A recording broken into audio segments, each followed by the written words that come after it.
Esse vídeo é patrocinado pelo site Brothers Coins. As coins deles são muito mais baratas do que as coins vendidas pela Cipsoft, e eles aceitam tanto Pix quanto cartão de crédito. Compre coins de forma prática e rápida acessando o link deles aqui na descrição. Knights, muito provavelmente, sempre foram a classe mais escolhida no Tibia, seja pela facilidade no gameplay, pela cap aumentada, pela HP maior, ou pela possibilidade de se dar porradas com armas melee. Algo nessa classe sempre nos encantou. Eu mesmo era um Knight quando comecei a jogar no Tibia, e acabei nunca trocando de classe.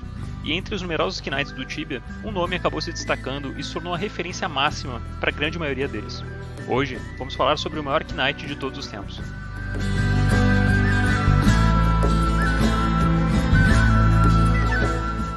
Eternal Oblivion é um Elite Knight de Amera, criado por Steve Chung. Steve nasceu no território de Hong Kong, mas passou grande parte da sua vida na cidade de Richmond, na costa oeste do Canadá.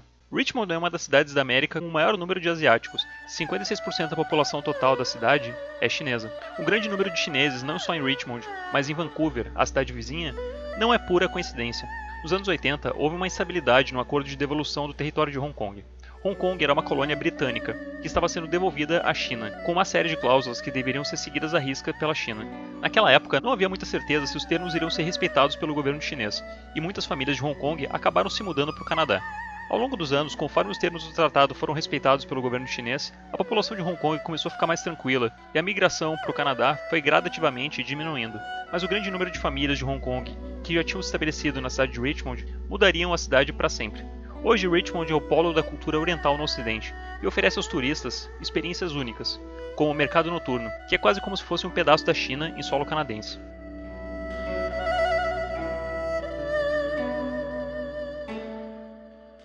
Steve estava na cidade de Richmond a estudos. Ele fazia faculdade, em meados de 2002. Durante sua estadia lá, conheceu seu colega de quarto, Jeff, que também era aluno da faculdade. Os dois acabaram virando melhores amigos, e juntos começariam a jogar um novo jogo, que estava bastante em alta naquela época, o Tibia.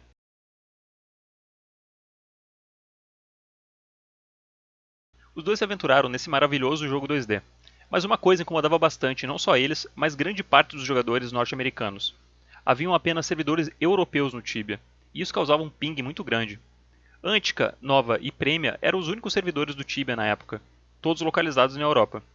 A Cipsoft, ouvindo reclamações de cada vez mais players americanos, ávidos por jogar o Tibia com o menor ping possível, acabou criando o servidor de Amera, no dia 7 de setembro de 2002. Amera vem da palavra América, por ser o primeiro de muitos servidores americanos que iriam surgir ao longo do tempo, com sucesso cada vez maior do jogo. Steve e Jeff, agora, poderiam finalmente usufruir do Tibia com um ping muito menor. Steve criou seu primeiro personagem, Knuckles Chaotix, uma referência a um jogo da franquia Sonic. Acabou não jogando tanto nesse personagem, e depois de algum tempo, em 2003, criou Char, que entraria para a história tibiana, Eternal Oblivion. O personagem era um Knight e teria um grande foco no treinamento de skills, algo que Steve poderia fazer enquanto estudava para os exames finais do semestre. Os treinos eram auxiliados por Jeff, que ajudava seu amigo durante as longas horas que o personagem ficava dando porradas nos monks monados. Mas havia um grande problema. Conforme o personagem Eternal Oblivion foi ganhando levels, skills e notoriedade, ele começou a ser importunado por alguns PKs errantes. O fato começou a irritar Steve, e junto com Jeff, bolaram um plano para que pudessem upar e treinar em paz.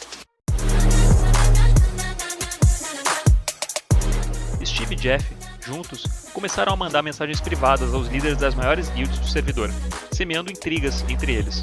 As guilds de Amera eram poderosas, mas estavam em um período de trégua, porque fazer war naquela época era algo muito caro. As provocações e intrigas feitas por Steve e Jeff acabaram causando uma guerra no servidor. E agora, com o servidor todo guerreando e gastando recursos lutando uns com os outros, eles aproveitaram esse momento para aprimorar o seu Knight.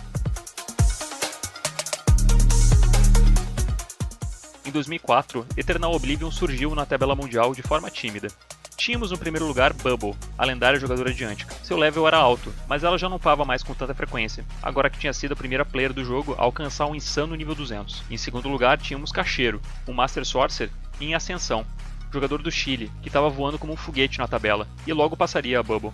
Depois disso, tínhamos Wurzel, o jogador que mais tarde seria deletado devido a uma briga com a Cipsoft. Em quarto lugar, tínhamos Setzer Gambler, que devido às intermináveis guerras em Julera, já não conseguia manter as médias de experiência. E por fim, tínhamos Eternal Oblivion. Eternal podia ter simplesmente parado por aí, e ter caído no esquecimento após atingir a 5ª posição na tabela mundial. Mas o destino lhe reservou algo muito maior. Em junho de 2005, Eternal finalmente empata com Bubble no nível 208 e se torna a maior ameaça para o atual top level, Cacheiro. Após alguns meses, Eternal finalmente consegue superar o poderoso rival de Calmera e se torna o top level do Tibia, sendo posteriormente o primeiro jogador a atingir o nível 250. E os levels não eram o único destaque de Eternal. Ele foi o primeiro jogador a obter skill 110 em Sword do Tibia. Isso inspirou muitos dos Knights de todas as partes do mundo a também treinarem skills, para tentar alcançar o Mestre Eternal Oblivion. Além disso, Eternal também foi o primeiro Knight de todo o Tibia a upar o tão sonhado Magic Level 9, preenchendo o requisito para poder jogar Magic Walls, que eram essenciais nas guerras. Jogou uma Magic Wall. Jogou 2 Magic Wall, gente. Mas por trás de todos os levels e skills, havia uma figura muito carismática que faria muitas amizades no Tibia. Steve, diferente de outros high levels do Tibia, jamais deixou o poder subir a cabeça. Apesar de ser o Knight com o maior level do jogo e de ser o centro das atenções por onde ia, jamais teve atitudes arrogantes com outros jogadores. Claro que, de vez em quando, participava de algumas guerras em Amera e matava alguns rivais, mas ele nunca levou as rivalidades do jogo para a vida real, e era muito querido por todos. Diferente de muitos players que na época tinham um comportamento altamente xenofóbico, Steve gostava de bater papo com todos os players, independente da sua nacionalidade. E durante anos cultivou uma amizade fortíssima com o brasileiro Will Hunting, o jogador de Goiânia. Além de dividirem uma casa no jogo, os dois juntos fariam muitas hunts que seriam gravadas no Tibia Khan e ficariam registradas para sempre na história. Outra amizade fortíssima de Steve era, claro, o seu companheiro de quarto, Jeff. Jeff chareava o Eternal Oblivion apenas para treinar skill no personagem, e tinha o seu próprio char para jogar, o The King. Foi no personagem The King, inclusive, que Jeff conseguiu pegar uma das últimas Demon Legs de Amera antes da quest ser retirada do jogo, e deu de presente ao amigo Steve, que durante anos usaria em seu lendário set, composto de itens mega raros, como o Horned Helmet. Em 2006, Steve se formou na faculdade. A formatura é um ritual importante de passagem para muitas pessoas, é o começo da vida adulta, e não foi diferente para Steve. Agora que ele estava formado, tinha menos tempo livre para continuar jogando Tibia. Ele já não era mais um estudante, e tinha que arrumar um emprego e pagar as próprias contas. Se despediu de seu querido amigo Jeff e presenteou ele com o maior de todos os presentes, o personagem que durante tantos anos ele lapidou e upou com tanto carinho, Eternal Oblivion. Jeff aceitou o presente e disse que faria jus à memória do dono original da conta. Muitas vezes quando acontecem essas trocas de dono de personagem no Tibia, as coisas geralmente não vão muito bem. Às vezes o dono original é um cara super gente fina, mas o substituto é alguém mega power abuser e arrogante. Mas esse não foi o caso de Jeff. Ele manteria a essência e o legado de Eternal Oblivion, em um dos episódios mais marcantes da história do personagem.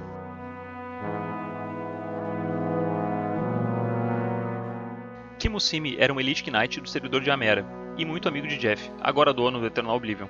Kimus na vida real se chamava Pedro Molina Guilhem, era um jogador do México e era muito querido por todo o servidor de Amera.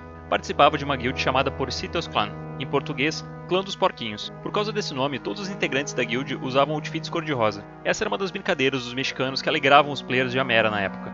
Mas o que ninguém poderia imaginar é que em abril de 2008 aconteceria um grave acidente na vida real. Durante uma viagem, uma carreta caiu em um rio e Pedro, no meio de toda aquela situação, conseguiu nadar e salvar 2 pessoas, mas ele veio a falecer no incidente. Isso partiu o coração de Jeff, que se recusou a acreditar que o amigo tinha morrido na vida real. Os integrantes da guild de Pedro fizeram uma homenagem ao jogador, trocando todos seus titles em game, e Eternal Oblivion publicou, na sua descrição do Tibia, um emocionante tributo ao seu amigo Pedro, convidando todos os players do Tibia a usarem o outfit rosa, em memória de Pedro.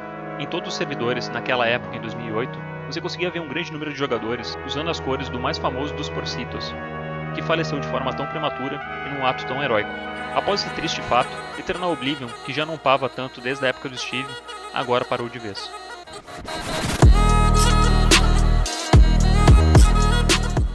Steve, o primeiro dono do Eternal Oblivion, veio a público ano passado no Reddit para conversar com os jogadores antigos e atuais do Tibia, através da sua publicação no estilo Ask Me Anything. Ele cita várias coisas muito interessantes nesse tópico, e muitas das informações desse vídeo vieram diretamente de lá. Hoje, ele mora em Hong Kong, trabalha como consultor financeiro de algumas grandes empresas, analisando dados, prevendo tendências e dando direções aos CEOs.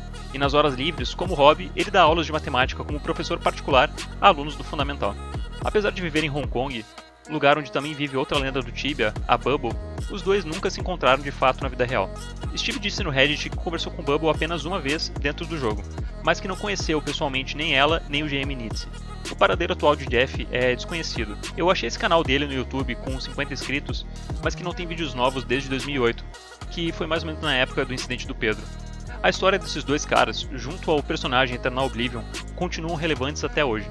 Traduzido do inglês, Eternal Oblivion significa esquecimento eterno. É um conceito filosófico mais pessimista da realidade, que diz que após a morte, existe apenas a permanente não existência, o fim da consciência e de todas as coisas. O personagem Eternal Oblivion foi criado com esse nick como uma brincadeira. Uma vez que o personagem alcançasse seus objetivos, ele cairia no esquecimento, como tantos outros players do Tibia caíram. Mas o que Steve e Jeff jamais poderiam imaginar é que o nome de Eternal Oblivion jamais seria esquecido, inspirando milhares de players a jogarem Dick Knight até os dias de hoje. Fiquei muito feliz em fazer esse vídeo sobre um dos players que eu mais admiro no Tibia, e espero que vocês tenham gostado também tanto quanto eu. Olhando as respostas de Steve no Reddit, consigo entender porque ele é um cara tão adorado até hoje, e acredito que seja um fenômeno muito parecido com o jogador Python, um rocker de Antica. Os dois sabem que, no fim do dia, Tibia é só um jogo, e tratam com respeito outros jogadores. Eles sabem que por trás de cada char existe uma pessoa real, com trabalho, família e sonhos. Se gostou desse vídeo, se inscreva no canal e deixe seu like. E eu vejo vocês numa próxima. Um abraço e falou!